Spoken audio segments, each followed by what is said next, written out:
2 రోజుల క్రితం హైదరాబాద్లోని ఎంఎంటీఎస్ రైలులో ఓ యువతిపై దుండగుడు అత్యాచార యత్నానికి పాల్పడ్డాడు. దీంతో భయపడిన ఆ యువతి రన్నింగ్ ట్రైన్లో నుంచి కిందకి దూకేసింది.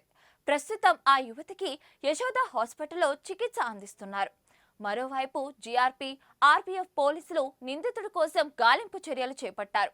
ఇందులో భాగంగానే పోలీసులు పాత నేరస్తుల ఫోటోలను బాధితురాలికి చూపించారు. అందులో ఒక పాత నేరస్తుడి ఫోటో నిందితుడికి దగ్గర పోలికలు ఉన్నట్లు ఆ బాధిత యువతి చెప్పడంతో తాజాగా ఆ అనుమానితుడిని జాడను పోలీసులు కనుగొన్నారు. మేడ్చల్ జిల్లా గోడవెల్లికి చెందిన జంగం మహేష్ గా గుర్తించారు. అతడిని తీసుకొచ్చి బాధిత యువతి ముందు ఉంచారు. తీరా అతన్ని చూశాక ఆ యువతి పోలీసులకు షాక్ ఇచ్చింది. నిందితుడు అతడు కాదని చెప్పినట్లు తెలిసింది. దీంతో ఒక్కసారిగా ఈ కేసు విచారణ మళ్లీ మొదటికి వచ్చినట్టయింది. అయితే పోలీసులు మహేష్ తో పాటు మరికొందరు నిందితుల్ని అదుపులోకి తీసుకున్నారు.